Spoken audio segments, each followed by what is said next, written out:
ನಿಮ್ಮ ಜೀವನವನ್ನ ಹಾಳು ಮಾಡುತ್ತಿರುವುದು ಯಾರು ಗೊತ್ತಾ? ಅದು ನಿಮ್ಮ ನೆರಳು. ನಿಮ್ಮ ನೆರಳನ್ನ ಯಾವತ್ತಾದರೂ ನೋಡಿದ್ದೀರಾ? ನಮಸ್ಕಾರ ಸ್ನೇಹಿತರೆ. ವೆಲ್ನೆಸ್ ವಿಂಗ್ಸ್ ಯೂಟ್ಯೂಬ್ ಚಾನಲ್ಗೆ ನಿಮಗೆ ಸ್ವಾಗತ.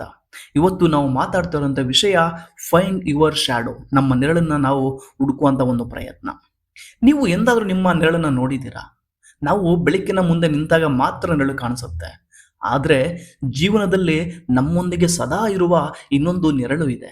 ಅದು ನಮ್ಮ ದೇಹದ ನೆರಳಲ್ಲ, ಅದು ನಮ್ಮ ಮನಸ್ಸಿನ ನೆರಳು. ಇಂದು ನಾವು ಮಾತಾಡ್ತಿರುವಂಥ ವಿಷಯ ಫೈಂಡ್ ಯುವರ್ ಶ್ಯಾಡೋ.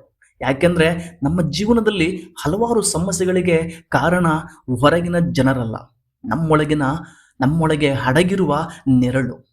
ನೆರಳು ಅಂದ್ರೆ ಏನು?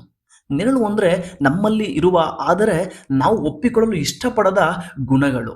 ಅಂದ್ರೆ ನಮ್ಮ ಭಯಗಳು, ನಮ್ಮ ಅಸೂಯೆ, ನಮ್ಮ ಕೋಪ, ನಮ್ಮ ಅಭದ್ರತೆ, ನಮ್ಮ ಸ್ವಾರ್ಥ, ಇವೆಲ್ಲವೂ ಸಹ ನಮ್ಮ ನೆರಳಿನ ಭಾಗಗಳು. ನಾವು ಅವುಗಳನ್ನು ಮರೆಮಾಚಲು ಪ್ರಯತ್ನ ಪಡ್ತೇವೆ, ಆದರೆ ಅವು ನಮ್ಮನ್ನು ಯಾವತ್ತೂ ಬಿಡೋದಿಲ್ಲ. ಅವು ಬೇರೆ ಬೇರೆ ರೂಪದಲ್ಲಿ ಬಂದು ನಮ್ಮನ್ನು ಕಾಡ್ತಾ ಇರುತ್ತೆ. ಒಂದು ಉದಾಹರಣೆಗೆ, ಒಬ್ಬ ವ್ಯಕ್ತಿ ಇದ್ದ. ಅವನು ಎಲ್ಲರನ್ನೂ ಟೀಕಿಸ್ತಾ ಇರ್ತಾನೆ. ಯಾರಾದರೂ ಯಶಸ್ವಿ ಆದರೆ ಅದರಲ್ಲಿ ಒಂದು ಕೊಂಕನ್ನು ಹುಡುಕ್ತಾನೆ. ಯಾರಾದರೂ ಸಕ್ಸಸ್ ಆದರೆ ಅದರಲ್ಲಿ ಏನಾದರೂ ಒಂದು ಕೇಡನ್ನು ಬಯಸ್ತಾನೆ. ಯಾರಾದರೂ ಒಂದು ಒಳ್ಳೆ ವಿಷಯ ಹೇಳಿದ್ರೆ ಅದನ್ನು ಒಪ್ಕೊಳ್ಳೋದಕ್ಕೆ ರೆಡಿ ಇರಲ್ಲ. ಹೀಗೆ ಅವನಲ್ಲಿ ಒಂದು ಸಮಸ್ಯೆ ಇತ್ತು. ಆ ಸಮಸ್ಯೆ ಏನಂದ್ರೆ ಅವನೊಳಗಿನ ಅಸೂಯೆ. ಆ ಅಸೂಯೆನೇ ಅವನ ಒಂದು ನೆರಳು. ಅವನು ತನ್ನ ನೆರಳನ್ನು ನೋಡಿರಲಿಲ್ಲ. ನಾವು ಕೂಡ ಕೆಲವೊಮ್ಮೆ ಹೀಗೆ ಮಾಡ್ತೇವೆ. ನಮ್ಮ ನೆರಳು ನಮ್ಮನ್ನು ಹೇಗೆ ನಿಯಂತ್ರಿಸುತ್ತೆ? ನಾವು ಕೋಪಗೊಳ್ತೀವಿ, ಆದರೆ ಆ ಕೋಪದಿಂದ ಭಯ ಇರ್ಬೋದು. ನಾವು ಇತರರನ್ನು ದೂಷಿಸ್ತೀವಿ, ಆದರೆ ಅದರಿಂದ ನಮ್ಮ ಒಂದು ಅಭದ್ರತೆ ಇರ್ಬೋದು. ನಾವು ಯಾವಾಗಲೂ ಕೆಲಸಗಳನ್ನ ಮುಂದೂಡ್ತೀವಿ, ಆದರೆ ಅದರಿಂದ ನಮಗೆ ಸೋಲಿನ ಭಯ ಇರಬಹುದು. ಹೀಗಾಗಿ ಸಮಸ್ಯೆಗಳು ಯಾವಾಗಲೂ ಮೇಲ್ಮೈಯಲ್ಲಿ ಇರೋದಿಲ್ಲ. ಆಳದಲ್ಲಿ ಒಂದು ನೆರಳು ನಮ್ಮ ಜೊತೆ ಕೆಲಸ ಮಾಡ್ತಾ ಇರುತ್ತೆ. ಹೆಚ್ಚಿನ ಜನರು ತಮ್ಮ ನೆರಳಿನಿಂದ ಓಡ್ತಾರೆ.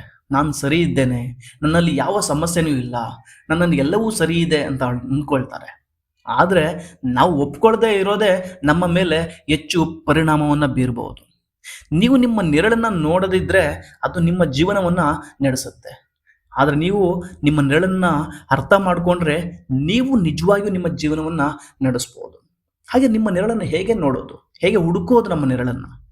ಇಲ್ಲಿ ಒಂದು ಉದಾಹರಣೆಯನ್ನು, ಒಂದು ಅಭ್ಯಾಸವನ್ನು ನಾವು ಮಾಡೋಣ ಸ್ನೇಹಿತರೆ. ಮೊದಲನೆಯದಾಗಿ ಈ 3 ಪ್ರಶ್ನೆಗಳನ್ನು ನಿಮಗೆ ಕೇಳಿಕೊಳ್ಳಿ. ಮೊದಲನೇ ಪ್ರಶ್ನೆ, ನಿಮಗೆ ಯಾವ ವಿಷಯಕ್ಕೆ ಹೆಚ್ಚು ಕೋಪ ಬರುತ್ತೆ?